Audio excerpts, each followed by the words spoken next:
नहीं, you are getting the voice or not? You are attending the whole class?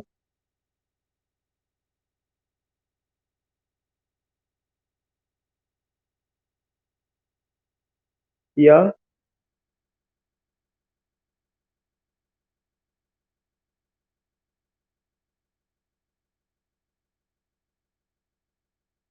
Okay okay okay okay. और मैं ये जानना चाहता हूँ, किसी और ने ज्वाइन किया था क्लास को उसके? अच्छा, उस लिंक के आधार पे?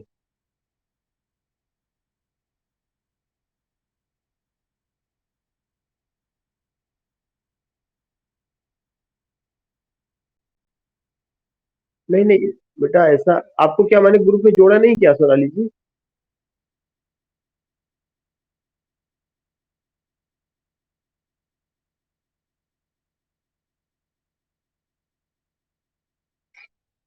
हाँ हाँ।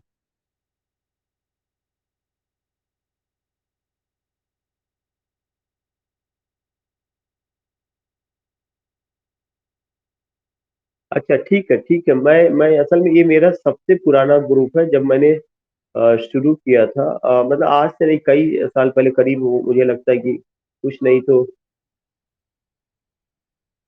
हाँ, इस वाले में मैं आपको नहीं, इसमें जो है जब मैंने पहली बार जो है, मुझे लगता है कि ये 2013 का ग्रुप बना हुआ है, तब से जो है 13 का है। और उसमें तो कुछ ही लोगों को जोड़ा गया था, लेकिन इधर जो नए लोग हैं उसमें उनको जोड़ा गया, मुझे लगता है मैंने आपको मिस कर दिया। अच्छा, इस ग्रुप में और भी कोई ऐसा है जो ये क्लास कर रहा है और उस ग्रुप में नहीं जुड़ा हुआ है, सोनाली मैडम के अलावा?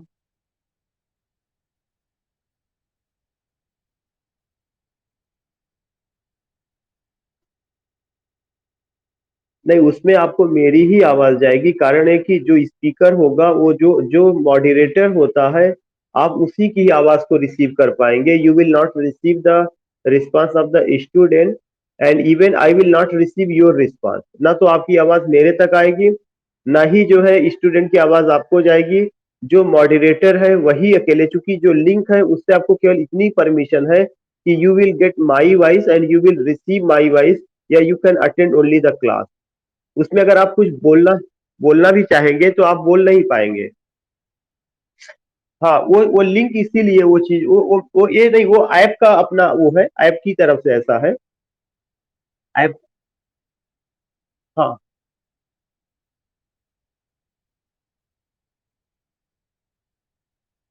नहीं, पार्टिसिपेंट जो है बताते हैं, आप नहीं सुन पाते, लेकिन मैं उसका आंसर दोबारा रिपीट करता हूँ।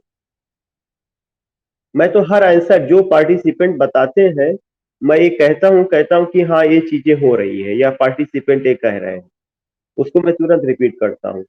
तो उसमें ऐसी कोई बात नहीं। दूसरा चीज, ये समस्या बाय द वे जो आपको है ओरल टेस्ट तक है, लेकिन आज जैसे अगर आज कोई लाइव क्लास होगी, तो उस लाइव क्लास में इस तरह की प्रॉब्लम नहीं आएगी, क्योंकि आज तो किसी से क्वेश्चन पूछा नहीं जाएगा, आज तो मैं वन साइडेड लेक्चर दूंगा ना। Now we have Mamta ji, Kanchan madam, Kamlesh ji, Sonia ji, Surbhi ji. Sonia और सुरभि, आवाज जा रही बेटा? Good morning Surbhi. Good morning. Good morning Neha का रिस्पॉन्स मिल गया, सुनील जी, सुनील शर्मा जी का रिस्पॉन्स, प्रवीण जी, मिथिलेश जी, गोपाल जी, या आरती मैडम, गुड मॉर्निंग। ठीक है, आरती मैडम का भी रिस्पॉन्स मिल गया। Now let me start this class, and I just want to tell you कि today we are going to discuss about Julius Caesar. और जैसा कि मैडम का ये कहना था कि ग्रुप में नहीं जुड़ पाए हैं, एक मोहम्मद शमीम के नाम से ही एक व्हाट्सएप ग्रुप है, जो लोग उस पे नहीं जुड़ पाए होंगे, ये अभी जो क्लास कर रहे हैं वो मुझे बता देंगे, तो मैं उसमें उनको जोड़ दूंगा, तो दे विल रिसीव कोई भी जो अगर मैसेज है या इस क्लास के रिगार्डिंग, मतलब इसी क्लास के पर्पज से वो ग्रुप बनाया गया है। तो जो लोग यहाँ पर हैं और जो इसके टर्म्स और कंडीशन को फॉलो कर रहे हैं, अगर इनमें से कोई उस व्हाट्सएप ग्रुप में नहीं जुड़ा है, तो उसको मैं जोड़ दूंगा। बाकी जो शाम के लोग हैं, शाम वालों का ग्रुप अलग है, उनका अलग बना हुआ है, उससे कोई मतलब नहीं है। और कुछ लोग ऐसे हैं जो शाम को भी कर रहे हैं और मॉर्निंग में भी है, इसलिए उनको दोनों ग्रुप में जोड़ा गया है। सेकेंड इंपॉर्टेंट थिंग कि when we talk about Julius Caesar, तो इसका मतलब कि now we started what, now we started Roman plays of William Shakespeare. हम लोग रोमन प्लेस की बात कर रहे हैं। शाम को जो टारगेट है वो ये है कि आज हम लोग दो कॉमेडीज पर डिस्कस करेंगे, ट्वेल्थ नाइट, और ट्वेल्थ नाइट के साथ साथ एक और प्ले है जिसका नाम है आपका एज यू लाइक इट। हाँ, ज्यादातर चांस है कि दो प्ले को कवर करेंगे, नहीं कवर कर पाए दो प्ले तो कम से कम एटलीस्ट वन प्ले हम लोग कवर कर लेंगे। तो शाम को भी मैं जो लिंक होगा वो मॉर्निंग वाले बैच में डाल दूंगा। मॉर्निंग वाले बैच के लोग उसे अटेंड कर सकते हैं। आज कोई टेस्ट नहीं है, आज केवल वन साइडेड लेक्चर है जो आपको केवल सुनना है। अगर कुछ पॉइंट होता तो नोट कर लेना है, नहीं तो कोई बात नहीं, धैर्य से सुनना है। ऑलरेडी आई टोल्ड यू कि the whole session is recording, पूरा जो सेशन वो रिकॉर्ड हो ही रहा है। तो अगर बाई द वे जैसे भी सुनील जी का ये कहना था कि जो लिंक शेयर किया जाता है उस लिंक के आधार पर वो लोग वो जो है उसको कवर नहीं कर पाते हैं या कुछ दिक्कतें आती हैं, तो परेशानी की कोई ऐसी बात नहीं। वो पूरा वीडियो रिकॉर्ड होता है तुरंत यूट्यूब चैनल पर, और टीचमेंट ऐप का जो ऑप्शन है स्टडी मटेरियल, उस पर जो है क्या कर दिया जाता है, लिंक कर दिया जाता है वहां पर। तो वो चीजें आपको मिल जाएगी।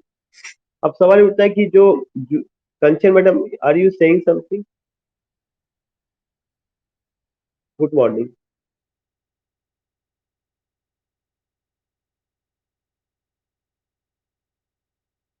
मैडम। जब आप शेक्सपियर इसको हम लोगों ने लेके बात कर लिया था, और फिगर उसका एग्जैक्ट कोई भी नहीं कर सकता, क्योंकि जिन कॉमेडीज को आप कॉमेडीज कहती हैं वो कॉमेडीज में भी आ जाती है, ट्रेजिक कॉमेडी में भी आ जाती है, और वो रोमांस में भी आ जाती है। उसका इसका इसीलिए अगर आप देखेंगे कि जो उसका एक डिवीजन है हिस्टोरिकल प्ले, तो समझ में आता है कि क्रोनोलॉजी ऑफ किंग रहा है। लेकिन जब आप कॉमेडीज को लेकर के पूछती है तो उसका एक एग्जैक्ट फिगर हम नहीं कर सकते, इसलिए कि उसका क्लासिफिकेशन इतने हिस्सों में आ जाता है कि उसको आप रोमांस में ले जाएंगे। इस पे मतलब एक बात हो चुकी है, तो ये नहीं कहा जा सकता कि ये 13 है या 14 है। अगर कोई ऐसा डिवीजन बहुत बड़ा क्रिटिक करे तब तो समझ में आता है, लेकिन अगर कोई अपने आप से लिखा दे कि ये है, जैसे द मर्चेंट ऑफ वेनिस, कई बार जो है क्वेश्चन ऐसा आया हुआ था कि उसमें ट्रेजी कॉमेडी का ऑप्शन नहीं दिया गया था, कॉमेडी का ऑप्शन दिया गया। अब एक जगह उसको कॉमेडी में भी गिना जा रहा है, फिर जब ऑप्शन ट्रेजी कॉमेडी का आ जाता है तो ट्रेजी कॉमेडी में चला जा रहा है। तो सवाल ये उठता है कि हम उसको किस कैटेगरी में रखेंगे, हम उसको ट्रेजी कॉमेडी में रखेंगे या कॉमेडी में रखेंगे। अब अगर आप उसको कॉमेडी में गिन लेते हैं फिर ट्रेजी कॉमेडी में, उसके बाद द टेम्पेस्ट की बात आती है, टेम्पेस्ट जो है फाइनली रोमांस में आता है, लेकिन उसको कॉमेडी में भी रखा जाता है क्योंकि उसमें भी लव का कॉन्सेप्ट है, ब्यूटी का कॉन्सेप्ट है, इमोशंस है, फीलिंग्स है। तो कॉमेडी का डिवीजन ये एकदम एग्जैक्ट नहीं हो सकता है कि शेक्सपियर का कितना कॉमेडीज रहा है। लेकिन कॉमेडी का बांटने का एक तरीका है कि शेक्सपियर का बिटर कॉमेडीज, शेक्सपियर का प्योर कॉमेडीज, और शेक्सपियर का ट्रेजी कॉमेडी, शेक्सपियर का कॉमेडी जो रोमांस से आता है। अगर आप इस तरह से छोटे छोटे हिस्सों में बांटेंगे तब तो वो डिवीजन हो जाएगा। लेकिन सारे ड्रामा को मिला के पूछे कि कितना कॉमेडीज रहा तो उसका कोई एग्जैक्ट फिगर नहीं है, क्योंकि एक ड्रामा एक समय कॉमेडी में भी है, दूसरे समय वो ट्रेजी कॉमेडी में भी है। तो आप उसको किसमें शामिल करेंगे? अगर उसको कॉमेडी में शामिल करेंगे तो फिर ट्रेजी कॉमेडी में कहा जाएगा वो। इसलिए उसका जो डिवीजन होगा एग्जैक्टली इस तरह से नहीं हो सकता। उसका डिवीजन ट्रेजी कॉमेडी में हो सकता है, बिटर कॉमेडीज में हो सकता है, उसका डिवीजन आपका प्योर कॉमेडीज में हो सकता है। ये नहीं कहा जा सकता कि शेक्सपियर ने टोटल कितना कॉमेडीज लिखा। अगर इस तरह का होता तो एक क्वेश्चन बहुत पहले ही पूछ लिया जाता है, जैसे हिस्टोरिकल प्ले पूछा जाता है कि how many historical plays were written. जैसे एक तरफ जो है अगर आप कहते हैं कि ट्रेजिडी, तो बहुत सारे लोगों ने कहा कि ट्रेजिडी उनका कितना है। अब अगर ट्रेजिडी की हम बात करते हैं तो ट्रेजिडी 4 ग्रेट ट्रेजिडीज बताई गई, लेकिन इसके अलावा फिर आपको क्या करते हैं, उसके बाद एक ऑप्शन आता है लव ट्रेजिडी, जिसमें दो इंपॉर्टेंट प्ले बात की जाती है, एंटनी और क्लियोपेट्रा, और उसके अलावा रोमियो एंड जूलियट। अब अगर रोमियो एंड जूलियट और उसको जो है ट्रेजिडी अगर है तो उसके आगे लव ट्रेजिडी क्यों रखा? क्योंकि उसमें लव थीम है, लव थीम डोमिनेटिंग है, इसलिए ट्रेजिडी का एक और डिवीजन कर दिया गया, लव ट्रेजिडी। लेकिन अगर एंटोनी और क्लियोपेट्रा को और साथ ही साथ रोमियो और जूलियट को अगर आप देखेंगे तो लव ट्रेजिडी से पहले वह क्या है, रोमन प्ले है। लव ट्रेजिडी से पहले वह रोमन प्ले है, चूंकि रोमन प्ले इसलिए कहा गया कि because characters, theme and subject matter they all have been taken from Roman kings, Roman queens, जो रोमन प्रिंसेस थे, लॉर्ड्स एंड लेडीज थे, उनको लेकर के लिखा गया, इसलिए वह रोमन प्ले हो जाएगा। हिस्टोरिकल प्ले इसलिए है क्योंकि वह आयरलैंड, इंग्लैंड और उन सब लोगों के जो है चीजों को लेकर के डिस्कस करता है, इसलिए वह क्या है, वो आपका हिस्टोरिकल प्ले है। तो वी कांट टेल अल्टीमेटली कि यही एक पार्टिकुलर चीज है, हम उस पर ये दावा नहीं कर सकते कि नहीं बस ये एक पैटर्न है, यह एक चीज है और इसी पर रिजिस्ट होकर के हमें करना, नो नॉट एट ऑल। ये कोई मतलब बहुत बेहतर चीज नहीं। तो I think you got the point.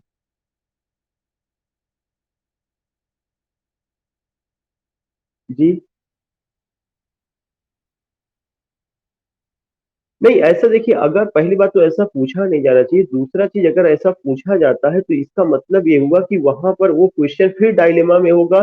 फिर लोग कंप्लेन करेंगे, फिर आपसे फीडबैक मांगा जाएगा, फिर करेक्शन किया जाएगा, फिर समान नंबर सबको दे दिया जाएगा। ये आयोग का अपना कई बार आपके सामने आता है। तो ये जो क्वेश्चन सेट करने वाले हैं, आयोग ने जिसको बनाया हुआ है, उनको ये चाहिए ना कि इन सब चीजों की ऐसे जो है डाउटफुल चीजों से बचने की कोशिश करना चाहिए, कि हम ऐसे क्वेश्चन ना दें जहां पे डिस्प्यूट हो जाए या जहां पे चीजें डाउटफुल रहे। कोशिश ये करना चाहिए, बचने की कोशिश करना चाहिए। कई बार आप देखेंगे ऐसे ऐसे क्वेश्चन कई बार आए हुए जहां पे आपसे फीडबैक मांगा जाता है, फिर आयोग पीछे हटेगा, फिर सबको समान नंबर देगा, फिर मार्किंग कहेगा कितना इस पर है, फिर इस तरह की चीजें। तो it can't be justified at all, इसको बहुत ज्यादा जस्टिफाइड नहीं किया जा सकता। हाँ, अगर ये चीज पूछते हैं बिटर कॉमेडीज कौन कौन सी रही, तो थ्री है, वो तो ठीक, वो तो समझ में आता है। अगर ये फिर चीज पूछा जाता है प्योर कॉमेडीज है, उसके नाम है कि हाँ ये चीज है रोमन प्लेस, जो रोमन कैरेक्टर्स के नाम पे बताया जा सकता है। लेकिन ये कहिए कि नहीं एग्जैक्टली कितने ट्रेजेडी कितना क्योंकि एक ही प्ले में तो कई एलिमेंट नजर आ रहे हैं ना। अच्छा खैर, उसके बाद वी आर जस्ट डिस्कसिंग कि जूलियस सीजर जो एज अ प्ले है, इट पब्लिश इन 1599, ये 1599 ईस्वी में पब्लिश हुआ। सबसे इंपॉर्टेंट पॉइंट आपको ये ध्यान में रखना है। और अगर आपको याद होगा कि 1599 ईस्वी में एक और प्ले आता है जो प्योर कॉमेडी है, वह कौन सा है? वह आपका एज यू लाइक इट है। मैं फिर से बता दूं कि जो जूलियस सीजर है, it publish in 1599, and you find that कि एक और प्ले आता है, वो आपका कौन सा है? वो आपका 1599 में ही एज यू लाइक इट, जो प्योर कॉमेडी है। And in today's class we are going to discuss Julius Caesar. जो जूलियस सीजर का सब टाइटल है, उसका एक सब टाइटल भी है जिसका नाम है हु इज हु। आप ध्यान में रखिएगा, ये क्वेश्चन पूछा जा चुका है। मैंने दो इंफॉर्मेशन आपको बताई है। पहली बात ये बताइए कि we are discussing Julius Caesar, it published in 1599। हम लोग जूलियस सीजर को डिस्कस कर रहे हैं, और जूलियस सीजर 1599 ईस्वी में पब्लिश हुआ है। एक इंपॉर्टेंट पॉइंट। दूसरा इंपॉर्टेंट पॉइंट, मैंने आपसे ये बताया कि when you talk about Julius scissor, जब आप जूलियस सीजर के बारे में बात करते हैं, तो उस समय आपको ये समझना चाहिए कि जूलियस सीजर का एक सब टाइटल भी है, और वह सब टाइटल क्या है? Who is who. Who is who. अब उसके बाद आपको एक पहले से भी पता है, या हु इज हु। उसके बाद मुझे लगता है those who are attending this session, those who belong to UP, I expect that they all have read the story, they all have gone because it was prescribed in intermediate। और जितनी भी हमारी generation है, मुझे लगता है कि वो उस समय की जनरेशन होगी जब जूलियस सीजर उनके पास रहा होगा या पढ़ाया जाता रहा होगा। पढ़ाने का लेवल क्या था टीचरों का, वो कहने की जरूरत नहीं है। कितने डायलॉग्स पढ़ाए जाते थे, क्या बताया जाता था, वो चीज अपनी जगह है। लेकिन जो है, हम सारे लोग कुछ ना कुछ कैरेक्टर से और उससे वाकिफ है। दूसरा चीज हमें ये समझना है कि जो आपका जूलियस सीजर है, ये पार्टिकुलर जूलियस सीजर जो प्ले है, रोमन प्ले है, और इनका जितना भी रोमन प्ले था, यह टॉमस नॉट, जो प्लूटार्क का लाइव जो था, उसको लेकर के जो है उसका एक सोर्स है। तो सोर्स उनका कुछ भी होगा, उनका पूरा का पूरा सोर्स जो है वो क्या है? The source is only one thing, and what is that? Plutarch's live, वह प्लूटार्क का लाइव है। I think you are getting the point, Roman play का। और उसके बाद एक और चीज आपको ध्यान में रखना है कि जो ये प्ले है, इस प्ले में ट्रेजिडी भी है, इस प्ले में ब्रेवरी भी है, इस प्ले में ऑटोक्रेसी भी है, और इस प्ले में डेमोक्रेसी भी है। कॉलिजन या conflict between autocracy and democracy, conflict between monarchy and democracy. So this is such a type of play where you find Roman kings, where you find Roman queens, where you find Roman soldiers, Roman lords, Roman ladies. They are not cowardice. They are the symbol of bravery. They are the symbol of courage. They are the symbol of boldness. As you find Macbeth, conflict between autocracy and democracy. Conflict between autocracy and democracy. यह एक ऐसा play है जिसमें प्रजातंत्र और राजतंत्र के बीच की लड़ाई को दिखाया गया है, और यह एक ऐसा प्ले है जो रोमन लॉर्ड्स और लेडीज की ब्रेवरी को प्रेजेंट करता है। It also shows bravery, boldness and courage of Roman lords and ladies. बाद में ऐसे ही कुछ कैरेक्टर का निर्माण शेक्सपियर ने इंग्लिश किंग्स और क्वींस को लेकर के किया, जो हिस्टोरिकल प्ले का हिस्सा बनता है, जो हॉलिंसेट के क्रॉनिकल पर आधारित है। Again, I would like to tell you कि the particular play which we are dealing, that play is Julius Caesar. It has the subtitle Who is Who. इसका जो subtitle है वो Who is Who है। दूसरा important point, यह जो play है, यह प्ले 1599 ईस्वी में पब्लिश हुआ।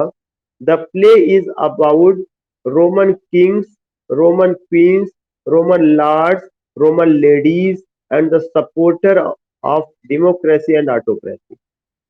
It also shows the conflict between democracy and autocracy. राजतंत्र और प्रजातंत्र के बीच की लड़ाई को प्रेजेंट करता है।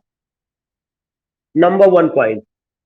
नंबर 2 पॉइंट, जो प्ले है वह इस चीज को भी डील करता है। किस चीज को डील करता है? प्ले इस चीज को डील करता है कि आखिर जो रोमन लॉर्ड्स थे, जो लेडीज थे, were they brave? Undoubtedly they were brave. And you will come to know, writing such a type of play, Shakespeare became passionate to show the heroism of English kings and queens. जब उन्होंने Roman play लिखा और उस Roman play में उन्होंने Roman Kings और queen's के heroism को देखा, तब उन्होंने बाद में जो है इंग्लिश किंग्स और क्वींस की हीरोइज्म को प्रेजेंट किया। तो एक इंपॉर्टेंट पॉइंट आपको ध्यान में रखना है कि if you find heroism, bravery, boldness and courage of English king and queen's, Shakespeare was inspired by whom? Shakespeare was inspired by Plutarch's Life, in which you find whom? In which you find Roman kings, queens, landlord and ladies. So in this way you come to know. दूसरा सबसे important चीज है कि जैसा कि play का नाम किसके नाम पर रखा गया है? जूलियस सीजर के नाम पे रखा गया है। जूलियस सीजर वहां के बादशाह हैं। जूलियस सीजर जो है ब्रेवरी का सिंबल है। जूलियस सीजर जो सिंबल है वो करेज का सिंबल है। जूलियस सीजर जो सिंबल है बोल्डनेस का सिंबल है। जूलियस सीजर जो सिंबल है एब्सोल्यूट पावर का सिंबल है। असीमित शक्ति उनके हाथ में आ चुकी है। And you will come to know कि जो जूलियस सीजर है, जब वो जीत जाते हैं तो जो सपोर्टर ऑफ डेमोक्रेसी है उनको ये चीज अच्छी नहीं लगती कि एक राजा के हाथ में असीमित शक्ति आ जाए, क्योंकि जो रोम था, जो ग्रीक रहा है, दुनिया में सबसे पहले डेमोक्रेसी वहीं पर आई है। दुनिया में सबसे पहले संवाद वहीं पे स्थापित हुआ है। दुनिया में सबसे पहले लिटरेचर वहां पर आया, अदब वहां पर आया, कल्चर वहां पर आया, जिसमें मॉडर्निटी झलकती है, जिसमें फ्रीडम की बात होती है, जिसमें इंडिविजुअलिज्म की बात होती है, जिसमें पैट्रियटिज्म की बात होती है। जब आप जो है रिनेशा की बात करते हैं तो आप ये कहते हैं renaissance means rebirth, revival and reawakening. तो rebirth, revival and reawakening of what? Rebirth, revival and reawakening of Greco-Roman art, culture, literature and civilization। यही तो होता था। तो जो सिविलाइजेशन की पहली किरण, कल्चर की पहली किरण, अदब की पहली किरण, ब्रेवरी का कॉन्सेप्ट और तमाम चीजें एक रिटन डॉक्यूमेंट में आपको कहां पर मिलेगा? You will find in the literature of Greek and Rome, वहां पे मिलता है। और so many kings, so many queens, so many types of, even you find the thinker also। दुनिया के बड़े थिंकर आपको कहां पे देखने को मिलेगा? दुनिया के बड़े थिंकर आपको वहीं पर पाएंगे। You can just C whom? You can just see Plato, Aristotle, Socrates, Horace, Longinus, and you also see great epic writer Homer। You also take the name of whom? Virgil। जो Greek tragic dramatist Sophocles थे, यूरिपिडेस थे, सो जो जो भी आप बात करते हैं वहां पर होता है। तो जो ये रोमन किंग जो जूलियस सीजर को लेके शेक्सपियर ने लिखा, यह जो है केवल वहां की ब्रेवरी को प्रेजेंट करना नहीं था, वहां के क्लैश को ही नहीं प्रेजेंट करना था, बल्कि वहां के अदब से, वहां के कल्चर से, वहां के लिटरेचर से इंग्लिश पीपल को वाकिफ कराना था। क्योंकि उस समय जो आइडियल चीज लोगों के सामने थी वह Roman culture, Roman kings, Roman queens, Roman art, Roman style, Roman pattern, Roman tradition, Roman way of living, वही चीज थी। जब उन्होंने इसको लेकर के लिखा, perhaps he wants to awake, क्योंकि वो रिनेशा के समय के थे, और रिनेशा के समय का मतलब ये था कि जब उधर बात होने लगी, यूनिवर्सिटी विट्स के लोग आते हैं, और यूनिवर्सिटी विट्स के लोगों ने क्या किया था, बहुत सारे जो है चीजों का ट्रांसलेशन किया था, that was written in Latin. तो जब वो ट्रांसलेशन जो है आया और सारे लोग वाकिफ हुए, और थिएटर का जमाना आया, तो थिएटर में एक्शन तो होता ही है, तो उस एक्शन को दिखाने की कोशिश की गई जो इंटर कॉन्टिनेंटल, मैं वर्ड कॉन्टिनेंटल नहीं यूज कर रहा हूं, action which became intercontinental. क्योंकि renaissance was a pan European movement, वह पूरे यूरोप पे फैला, और आप देखेंगे कि उस इंटरकॉन्टिनेंटल का इंपैक्ट रहा है कि Shakespeare is not only prescribed in Europe, even in Africa, even in Asia, in any corner of the world, you will come to know that he is the writer who is prescribed in the syllabus either in UG, PG, 10+2, पूरी दुनिया में literature में पढ़ा जाता है।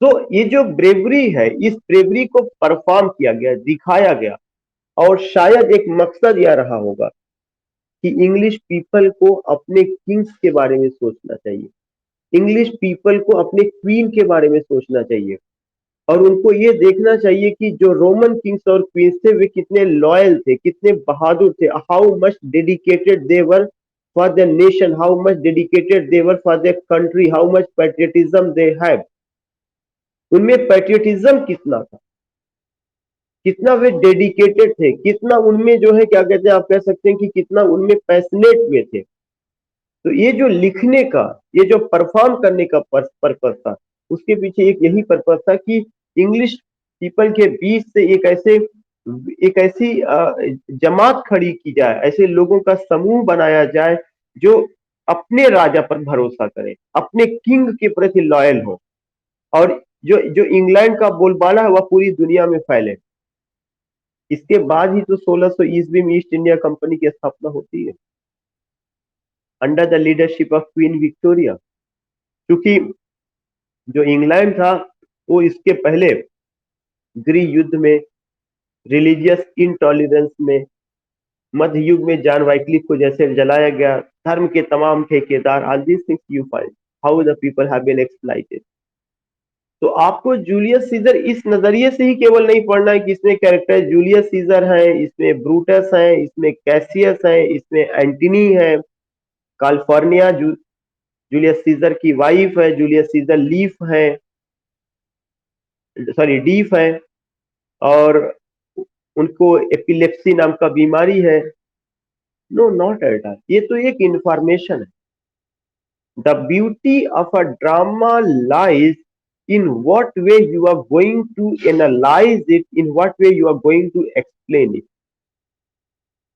क्यों लिखा गया, क्या जरूरत रहेगी, क्या पर्पज रहा होगा, क्यों रोमन किंग्स और क्वींस की को लेकर के इतना शेक्सपियर पैशनेट थे, व्हाई डिड ही राइट। दो रीजन हो सकता है, या तो वे इंग्लिश पीपल को इसके माध्यम से जगाना चाहते थे, और जैसा कि मैंने आपको पहला बताया था कि एलिजाबेथन के जो लोग थे देवर मेन इन एक्शन, और उनके एक्शन में इंथुसिज्म था, ब्रेवरी थी, they want to do something for the nation, for the country, तो उनके सामने कोई आइडियल या रोल मॉडल नहीं था।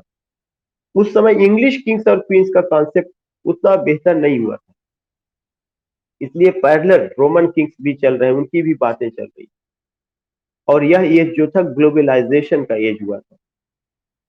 People ultimately came to know, जब 1453 में तुर्कों ने अटैक किया था कॉन्स्टेंटिनोपल पर, वहीं से रिनेसा हिस्टोरिकली क्रोनोलॉजिकली शुरू होता है। And the people came to know about the literature of Rome, Greek, about its culture, civilization, and they ultimately not only imitated, but they became much passionate to learn and to imitate and to do something, आप कह सकते हैं नया कुछ करने की उनमें हिम्मत जागी। तो प्ले को एक एक नजरिया यह भी आपको रखना है कि क्यों जूलियस सीजर है या कैसे। जैसा कि मैंने आपको बताया कि प्ले 1599 ईस्वी में पब्लिश हुआ। फिर मैंने आपको एक पॉइंट बताया कि इसका सब टाइटल हु इज हु है। फिर मैंने आपको बताया कि इसमें एक पार्टिकुलर इसका जो सोर्स है प्लूटार्क्स लाइफ, नॉट ओनली इसका सोर्स, जितना भी रोमन प्लेस है। फिर मैंने आपको बताया कि इसमें एक तरह का कॉन्फ्लिक्ट दिखाया गया। वह कॉन्फ्लिक्ट किसके है? कॉन्फ्लिक्ट बिटवीन डेमोक्रेसी और ऑटोक्रेसी। जो जूलियस सीजर जो बादशाह है, वह जो है एक कान से डीफ है, मतलब आप कह सकते हैं कि उनको सुनाई कम पड़ता है, डीफ है, ऐसा प्रेजेंट किया गया। और साथ ही साथ उनको बीमारी भी है। कौन सी बीमारी है? एपिलेप्सी नाम की बीमारी है।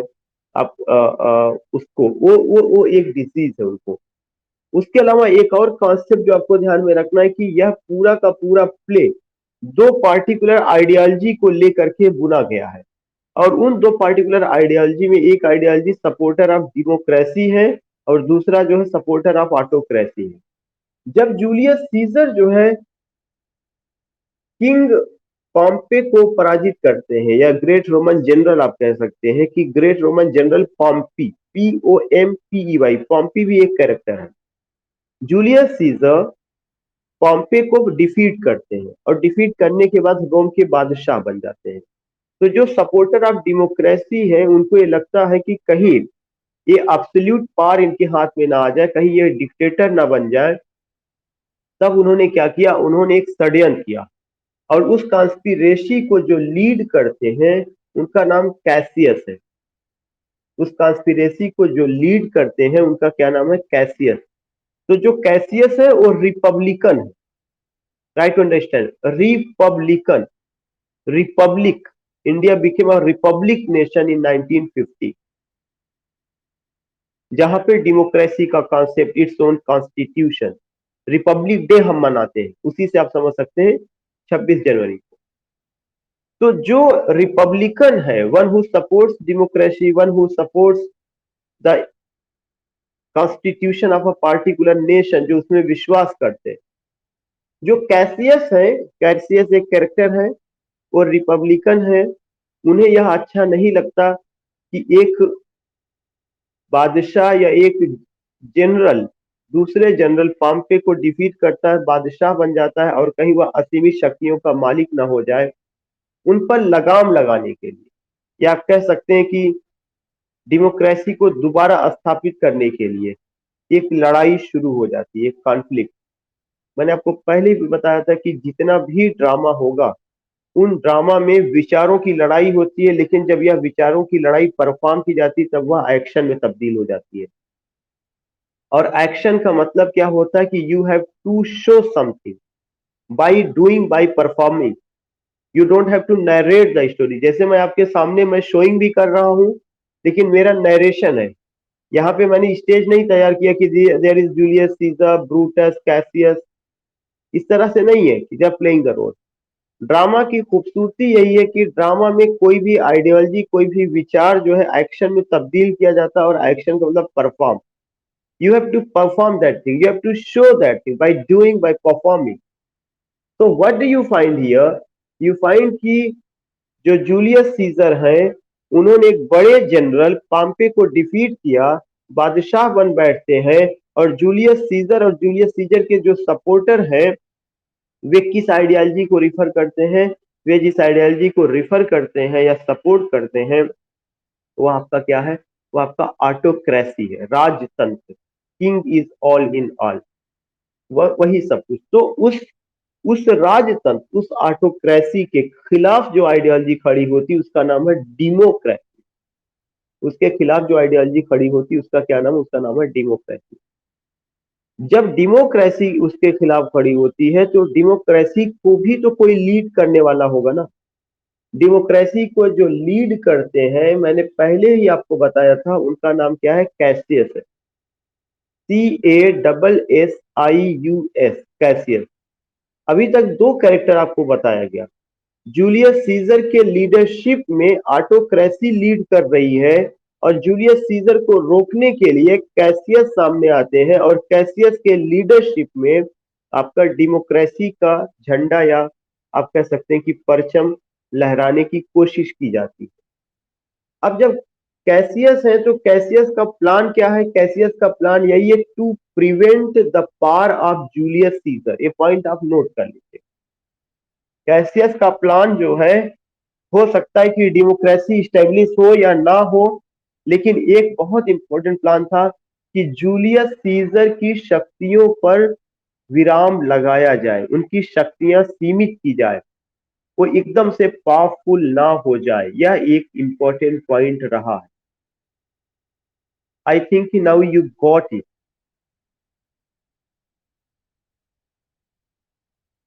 सबको क्लियर हो गया यहां तक?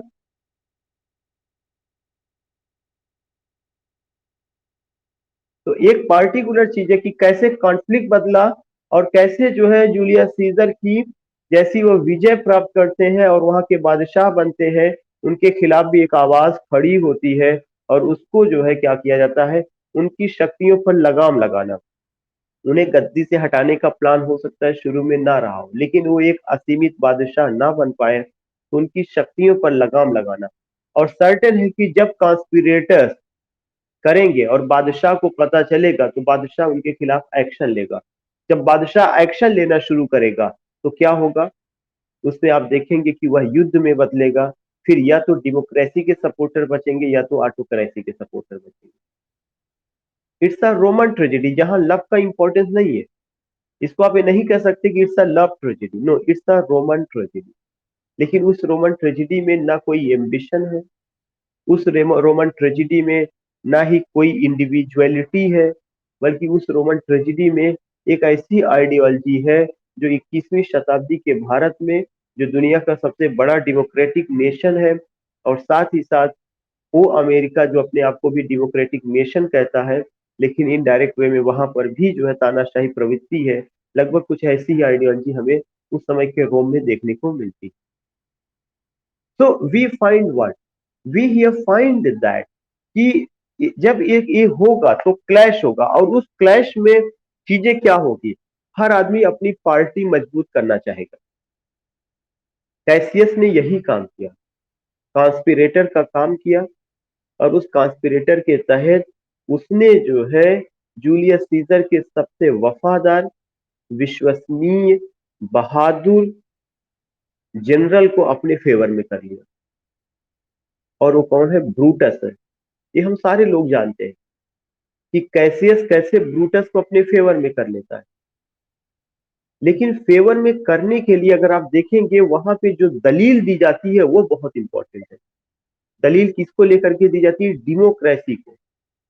तो यह इंडिकेट करता है कि वहां के लोग उस समय कितने कॉन्शियस थे। साक्रेटिस को जहर का प्याला पिला दिया जाता है, और इसलिए पिला दिया जाता है कि बादशाह को डर होता है कि यह नवयुवकों को भटका रहा, कहीं नवयुवक मेरे खिलाफ ना हो जाए, जबकि सोक्रेटिस एक आम आदमी थे। यहां पर तो बादशाहों के बीच की बादशाहत को लेकर के लड़ाई है। डेमोक्रेसी का बादशाह कौन बनेगा, ऑटोक्रेसी का बादशाह कौन बनेगा। ऑटोक्रेसी का बादशाह तो बन गया जूलियस सीजर, लेकिन क्या डेमोक्रेसी वाले चुप बैठेंगे? No, not at all. Even you can just see the politics of UP, आज के समय जो चल रहा है, अभी जो करंट में 2-3 दिनों में हुआ, वहां पर भी डेमोक्रेटिक होने के बावजूद कि कैसे जो है हम होंगे या हम सेंटर में आएंगे, आज भी। तो what I want to say, what I want to tell you, यह एक चीज है जो ये दिखाया गया कि जब तक इंसान है तब तक युद्ध होता रहेगा, सॉरी युद्ध चलता आया हुआ है। और हमेशा जो युद्ध हुआ है वो शक्ति को लेकर के, वह पार में आने के लिए। डेमोक्रेसी वाला भी तो पार में आना चाहता है। अगर वह जो है उसकी सरकार ना बने तो वह चाहता है कि हम इतना लगाम लगा के रखें कि बगैर मेरी मदद के जूलियस सीजर एक कदम आगे ना बढ़ पाए। तो उन्होंने क्या किया, जो प्लान आज तक हम देखते हैं, great epic in of India Mahabharat, great epic of India Ramayan, we find that in Mahabharat कौरवों ने पांडवों ने, दोनों ने श्री कृष्ण जी को अपने फेवर में करने के लिए गए, दोनों गए हुए। तो ये एक एक युद्ध का एक कह सकते हैं एक निजाम है, एक तरीका होता है कि सपोर्टर चाहते हैं। जब एक बड़ा ऐसी दुनिया में, जब सेकेंड वर्ल्ड वार हुआ, फर्स्ट वर्ल्ड वार हुआ, तो दुनिया के कंट्रीज अलग अलग लोगों के साथ जुड़े। तो यह इंडिकेट करता है कि कैसियस का दिमाग कितना वो था कि कैसियस ये सोच रहा है कि अगर मैं I can't defeat Julius Caesar. Julius Caesar तो बहुत स्ट्रांग है और एब्सोल्यूट पावर का बादशाह बन जाएगा।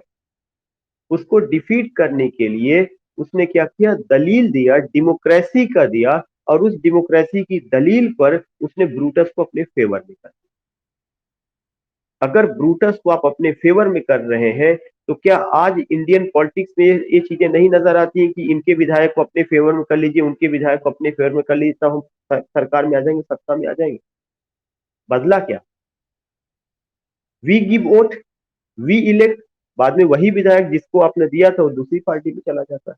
तो ये पूरा शक्ति, ये पूरा सत्ता में आने का एक पूरा मतलब आप कह सकते हैं स्ट्रक्चर है। वो चीज हम वहां देखते हैं, और जब आप उसको वहां पर पाते हैं, तब आपको समझ में आता है कि अब कैसियस का पलड़ा भारी हो गया। जब कैसियस का पलड़ा भारी हो जाता है, तो लास्ट टाइम तक ब्रूटस को ये नहीं पता होता कि मेरे हाथ से या मेरा दाहिना हाथ स्लिप करके किसी दूसरे के दाहिने हाथ की शोभा बन गया। और उनका दाहिना हाथ क्या था? Brutus. Now Brutus whom he was believing absolutely now become a traitor। मेरे शब्दों पे ध्यान दीजिएगा कि अब ब्रूटस जो है क्या बन गए हैं? ट्रेटर बन गए हैं। ब्रूटस अब क्या बन गए? कॉन्स्पिरेटर बन गए हैं। और ब्रूटस क्या कर रहे हैं? कैसियस से भी ज्यादा आगे निकल गए, खुद वो लीड कर रहे हैं अगर कहा जाए। जब ब्रूटस ने जूलियस सीजर को मारा, तब जूलियस सीजर के मुंह से यही तो निकलता है, ई टू ब्रूट। ये डायलॉग पूछा भी जा चुका है, ब्रूटस यह तुम हो। लास्ट समय तक उसको यकीन नहीं होता। तो जो ये विश्वासघात का जो समीकरण है, कॉन्स्पिरेटर का, ट्रेटर्स का, जो ये हम देखते हैं वहां पर, यह हम इंसानों के बीच में पर डे देखने को मिलता है। तो शेक्सपियर का जो मकसद है, मैं बार बार ये बताता हूं कि he only wants to present human nature.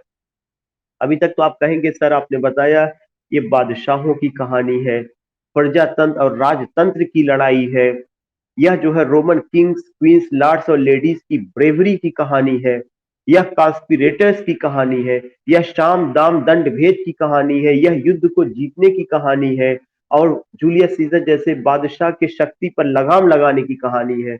लेकिन लास्ट में जब मैं जो भी प्ले पढ़ाता हूं, तो ये जरूर मैं कह देता हूं कि यह इंसानों की कहानी है, यह इंसानों की फितरत की कहानी है, और यह इंसानों के स्वभाव की कहानी।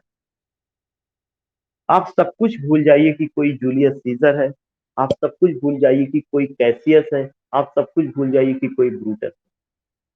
आप उनको इंसान मानिए, तब आपको पता चलेगा कि जो चीज वो कर रहे हैं, क्या यह हमारी सोसाइटी में 21वीं शताब्दी में, हमारे परिवार में, हमारे समाज में, नातेदार में, रिश्तेदार में, पड़ोसियों में ये चीज पाते हैं या नहीं पाते।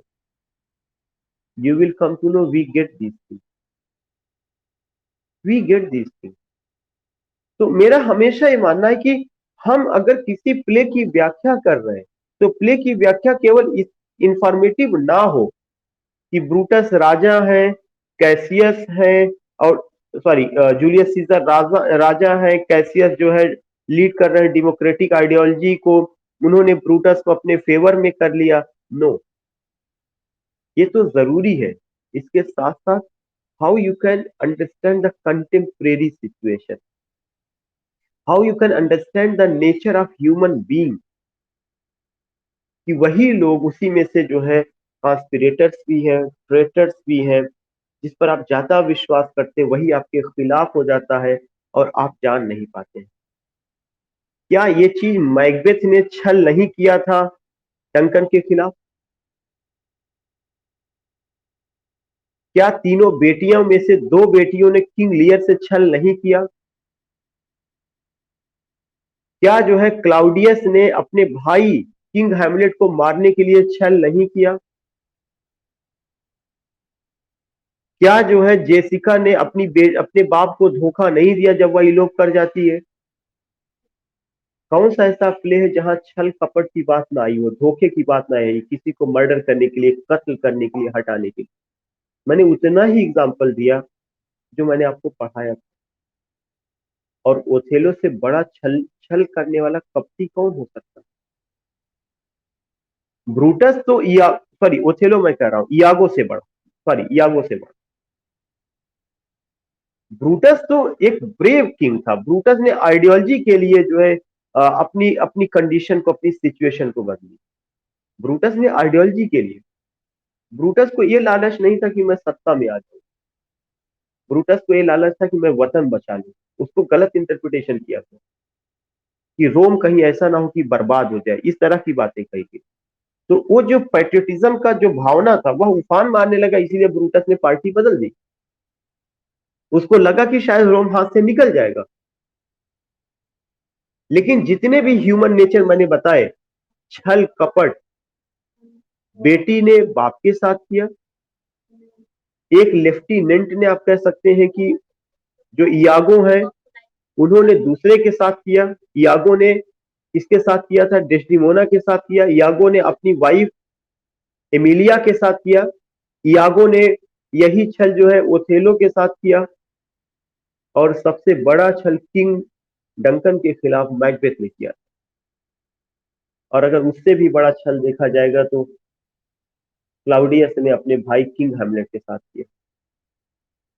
तो जो थीम हम 1599 ईस्वी में पा रहे हैं, ऐसी ही कुछ थीम तो हम बाद में भी तो पा रहे हैं ना, जब इंग्लिश किंग्स और इंग्लिश क्वींस के बारे में बात की जाती है।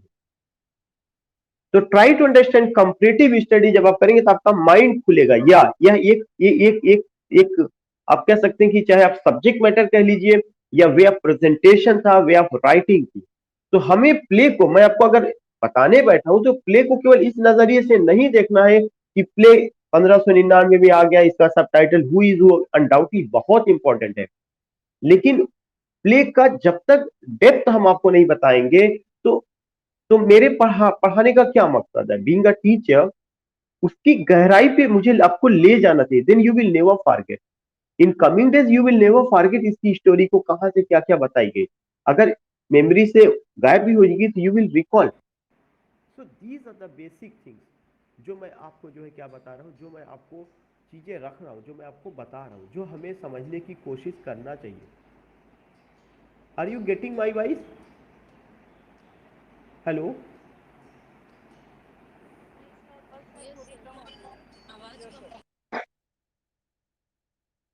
जी, आवाज जा रही है?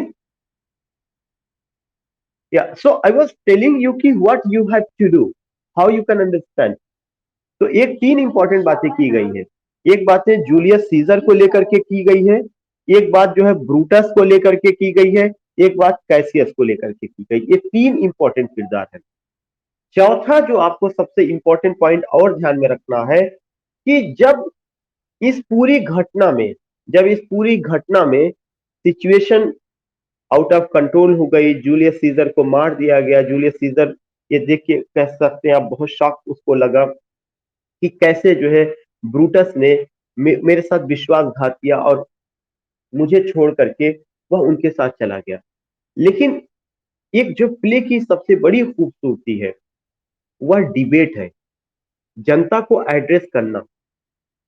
और जनता को एड्रेस करने में एंटनी एक बड़ा किरदार आता है और वो एंटनी पूरा पासा पलट देता है। जो मॉब रही है, जो विद्रोही भीड़ थी, जब एड्रेस किया जाता है तो उस मॉब को आप देखेंगे कि कैसियस और ब्रूटस अपने फेवर में उनको करना चाहते हैं और वे जस्टिफाई करते हैं कि Julius Caesar was killed because he was going to be what he was going to get absolute power. तो प्ले की एक खूबसूरती जो मुझे लगता है कि you can't find in another way, in another play, कि एक बादशाह मर गया, वहां की जनता पागल हो जाती है, लेकिन अपने आप को जस्टिफाई करने के लिए दोनों आइडियोलॉजी के लोग, डिक्टेटरशिप वाले भी और डेमोक्रेसी वाले भी, दोनों आइडियोलॉजी के लोग आकर के अपनी अपनी बात जनता को रखते हैं। इसका मतलब कि वहां पे जनता ही सरकार थी। आपने जनता को सेटिस्फाइड कर दिया, इट मीन्स दैट कि आप सबसे बड़े लीडर हैं। चाहे आप कॉन्स्पिरेसी के बल पे जनता को सेटिस्फाई करिए, चाहे ट्रेटर होने के बल पे सेटिस्फाई करिए, चाहे एक जो रिबिलियन होने के बल पे सेटिस्फाई करिए, चाहे एक नई विचारधारा को ला करके। तो यह भी प्ले की एक और ब्यूटी रही है। अल्टीमेट डिसाइडिंग जो था, that was in the hand of that was in the hand of the mob, the people of that country, the people of that country. उन्होंने उस पार्टिकुलर चीज को वहां पे रखा। तो you will come to know, इसमें जो है क्या करते हैं, इसमें जो एंटनी है वह पूरा पासा पलट देता है, और जनता जो है क्या होती है, ब्रूटस के, कैसियस के जो विचार थे उसको नकार देती है। लास्ट में जो है ब्रूटस, जितने भी कॉन्स्पिरेटर्स थे, ट्रेटर्स थे, वे सब के सब मारे जाते हैं। तो प्ले में ट्रेजिडी होने के नाते ये तो बात तो है ही है कि जब ट्रेजिडी होगा, तो ट्रेजिडी का एक कॉन्सेप्ट है कि खासकर शेक्सपियरियन ट्रेजिडी में कहा जाता है कि in the end of the play the stage is littered with corpses. Play के अंत में जो है पूरा का पूरा जो स्टेज है वह डेड बॉडी से बिखर जाता है। ठीक है, ये बात है, सब मारे गए, सब हो गए अपनी जगह। लेकिन सबसे बड़ा चीज ये होता है कि इसके अलावा जो वो विचारों की लड़ाई थी, उस विचारों की लड़ाई में डेमोक्रेसी दोबारा दफन हो जाती है। उसके जो सपोर्टर थे, चाहे वो डेमोक्रेसी के नाम पर उन्होंने जूलियस सीजर का कत्ल किया, वे कितना डेमोक्रेटिक थे ये तो उनकी नीयत ही जानती होगी, लेकिन डेमोक्रेसी के नाम पर उन्होंने जूलियस सीजर का कत्ल किया, और जो है लास्ट में वो भी पराजित होते हैं। तो दो आइडियोलॉजी में क्या होते हैं, वी फाइंड दैट कि लास्ट में डेमोक्रेसी जो उठते हुए दिखाई गई है वह दोबारा रिवर्स गियर में आती है, वह दोबारा आती है। तो ये एक इंपॉर्टेंट पॉइंट है जो थॉट के पर्सपेक्टिव से मैंने आपसे डील किया। उसके अलावा जो है कुछ और पॉइंट्स हैं जो मैं आपको बताना चाहूंगा। आपको पहले से ही पता है कि जूलियस सीजर जो है क्या हुआ, एक इंपरर है। मैंने आपको ये भी बताया कि जो जूलियस सीजर जो इंपरर है, इंपरर के साथ साथ वो जो है एक कान से बहरे हैं या उनको कम सुनाई पड़ता है, जैसा उनको प्रेजेंट किया गया, और उनको एपिलिप्सी नाम का बीमारी भी है। दूसरा चीज, उनकी वाइफ कैलिफोर्निया है, CALPHURNIA, जूलियस सीजर की थर्ड या फोर्थ जो भी वाइफ रही हो। लेकिन एक क्वेश्चन है, हमें अमूमन पूछा जाता है कि उनकी वाइफ का क्या नाम था, California, CALPHURNIA।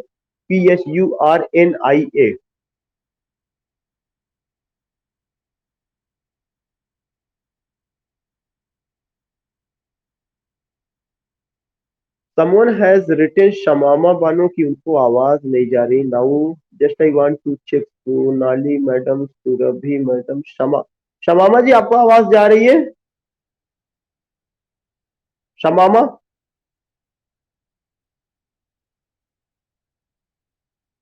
not getting your response, you dropped message, you are that you are not getting my voice, can you respond me?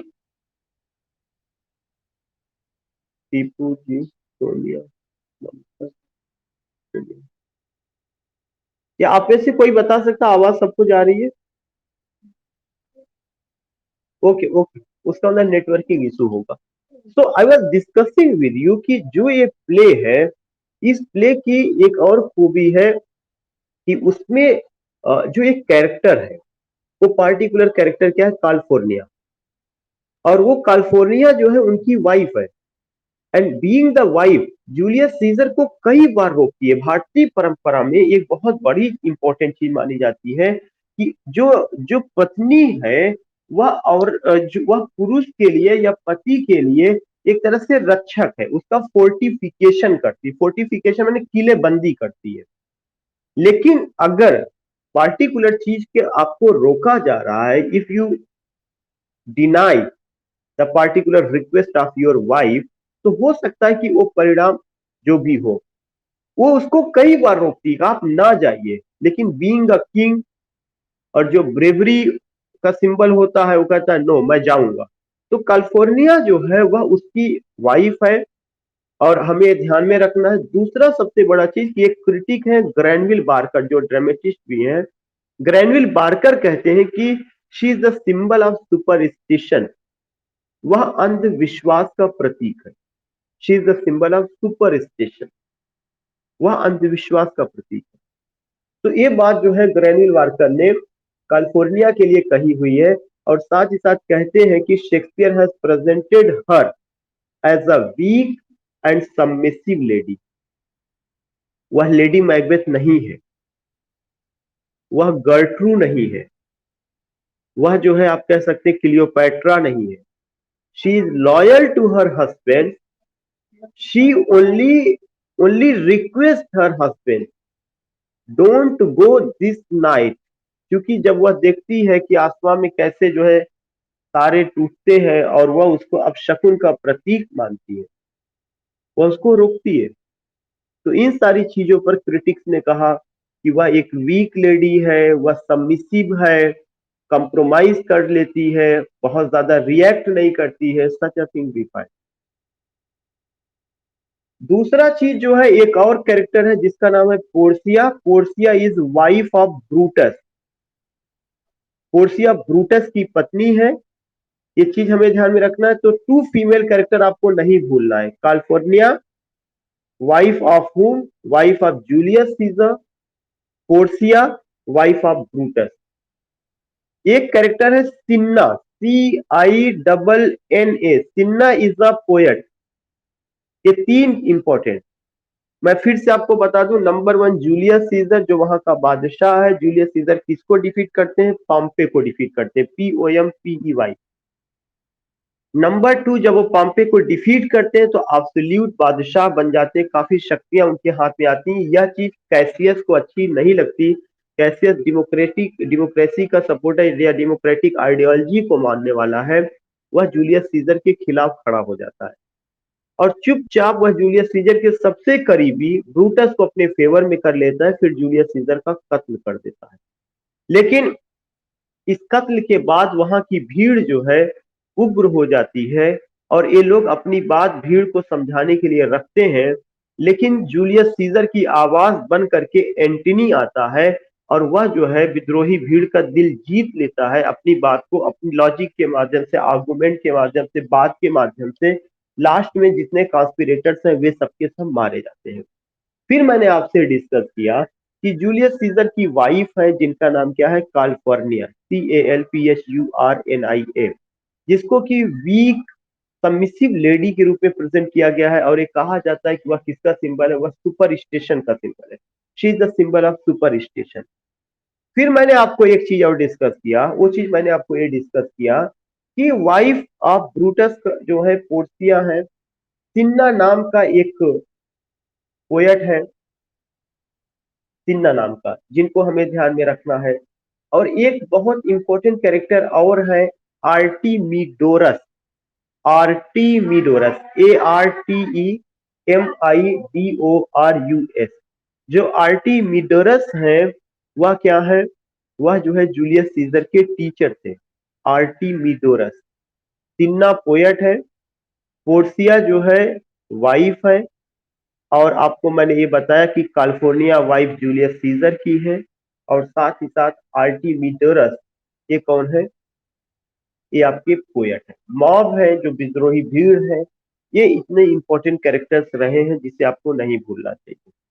दूसरा चीज की कुछ इंपॉर्टेंट लाइन्स है जो बहुत ही पॉपुलर है, वो लाइनें ज्यादातर जो है जूलियस सीजर के द्वारा ही बोली गई है। उसमें से मैंने एक चीज को कोट कर ही दिया कि ई टू ब्रूट, यह तुम हो ब्रूटस, जिसको लेकर के वहां बात होती है, ई टू ब्रूट। उसके बाद जो है एक और चीजें हैं जो जूलियस सीजर ने कहा था, cowards die many times before their death. कायर जो है अपनी मौत से पहले कई बार मरते हैं। तो मैंने बताया कि यह जो प्ले है Roman kings, Roman queens, Roman lords और लेडीज की ब्रेवरी को भी प्रेजेंट करता है। जो एक डायलॉग यहाँ पर है कि cowards die many times before their death. एक और है कि when beggars die there no comets seen in the sky, the heavens themselves blaze forth on the death of the princess। जब कोई बेगर मरता है, भिखारी मरता है, तो आसमां में किसी भी तरह के कमोट नहीं दिखाई पड़ते। मतलब कोई भी गिरता हुआ तारा, उल्का पिंड गिरते हुए नहीं। उस समय का यह सिंबल रहा होगा, अपशकुन का प्रतीक होगा। लेकिन जब कोई राजकुमार मरता है तो पूरे के पूरे आसमान में ऐसे ही आग की लपटें दिखाई पड़ती है। अब अगर आप मुझसे कहेंगे कि आप इस डायलॉग को कैसे देखते हैं, तो हो सकता है कि कुछ लोगों को ऑकवर्ड लगे। मुझे लगता है कि ये डायलॉग मेरी नज़र में कोई मायने नहीं रखता। इसलिए मायने नहीं रखता कि मार्क्सिस्ट आइडियोलॉजी वाले जो होंगे, वो तुरंत इस पर क्वेश्चन करेंगे। क्यों? क्या भिखारी की मौत मौत नहीं है? राजकुमारों की मौत ही केवल मौत है। जब भिखारी की मौत होगी तो ईश्वर जो है आसमान से कोई उल्का पिंड नहीं गिराएगा। जब बादशाह की मौत होगी तभी जाकर के आसमान से उल्का पिंड गिरेगा।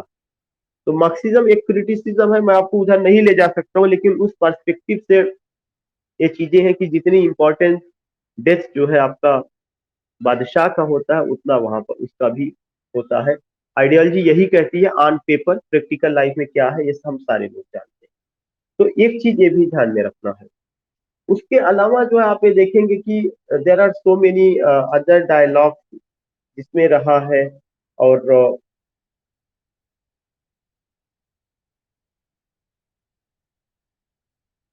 इसके अलावा जो है एक और चीज मैं आपको बताना चाहूंगा।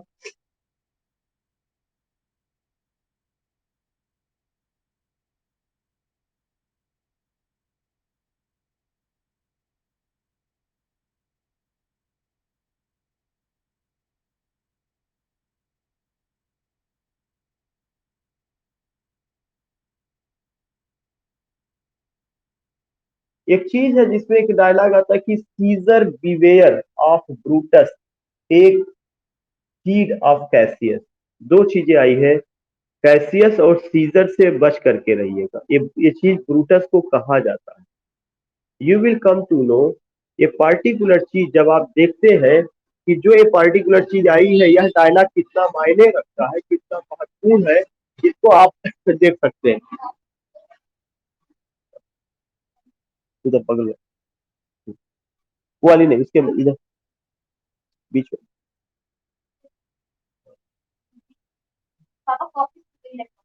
चलो, तो जो जो कुछ और इम्पोर्टेंट पॉइंट है जो मैं आपसे डिस्कस करना चाहूंगा या जो मैं आपको बता रहा हूँ, उसमें से एक चीज और भी हमें ध्यान में रखना है कि जब हम इस प्ले को लेकर के बात करते हैं, तो डायलॉग को लेकर के मैं थोड़ा सा और डिस्कस करूंगा, जिसमें एक चीज ये आया हुआ है कि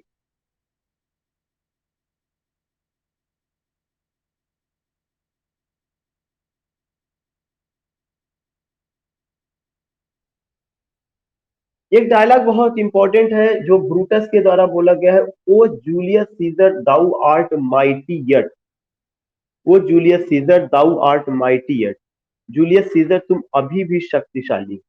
मतलब जूलियस सीजर का चाहे कहिए ब्रेवरी या जनता के बीच में उसका जो अपना जो है पहचान, या जनता के बीच में उसकी अपनी पकड़, पैशन, या शायद यह चीजें दिखाता है, जो एक ये डायलॉग इम्पोर्टेंट रहा। बाकी मैंने बताया था कि cowards die many times before their death, ये बात किसके द्वारा कही गई है? सीजर के द्वारा कही गई है, जूलियस सीजर के द्वारा। उसके अलावा मैंने आपसे कहा था कि एक डायलॉग बोला गया है, Caesar beware of Brutus, take heed of Cassius, come not near Casca, have an eye to Cinna. This dialogue was said by whom? This dialogue was said by Artemidorus. Artemidorus जो उनके अपने teacher थे, उनके द्वारा। तो Dharmendra ji please mute, Dharmendra ji. तो you will come to know कि ये जितने भी डायलॉग जो बोले गए हैं, अगर आप एक बार उसको थोड़ा सा रिविजन कर लेंगे, तो कई सारे इसमें इंपॉर्टेंट, जैसे ई टू ब्रूट बहुत इंपॉर्टेंट है। दूसरा है when beggars die there no comets seen in the sky, ये चीज बहुत इंपॉर्टेंट है। एक जो जूलियस सीजर का जो कहना था कि cowards die many times before their death, ये बहुत इंपॉर्टेंट है। एक डायलॉग है जो ब्रूटस कहते हैं कि O Julius Caesar thou art mighty yet, ये बहुत इंपॉर्टेंट है। और इसके अलावा जो है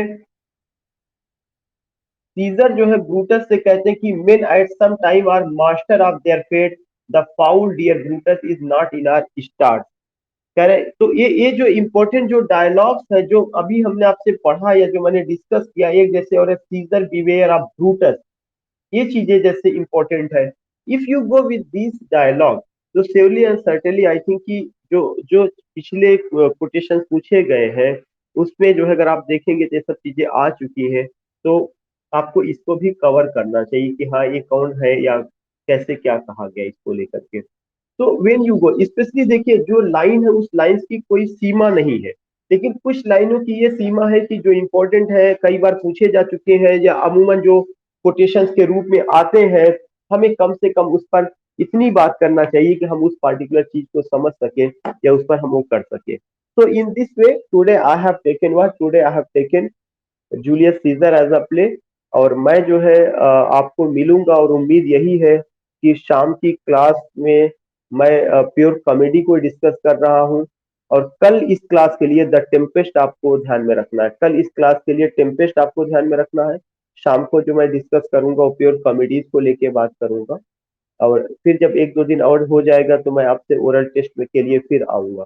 और मैं इधर as you like, Dharmendra ji, Kamlesh, शमामा ji, आपको आवाज जा रही है? आवाज जा रही है तो आप मुझसे बात कर लीजिए क्लास खत्म होने के बाद। आरती मैडम, सोनाली, शमा, कमलेश जी, धर्मेंद्र, ममता, प्रदीक्षा, प्रवीण मिश्रा, दिनेश जी, गोपाल जी। ठीक है, नाउ एंडिंग, नाउ एंडिंग।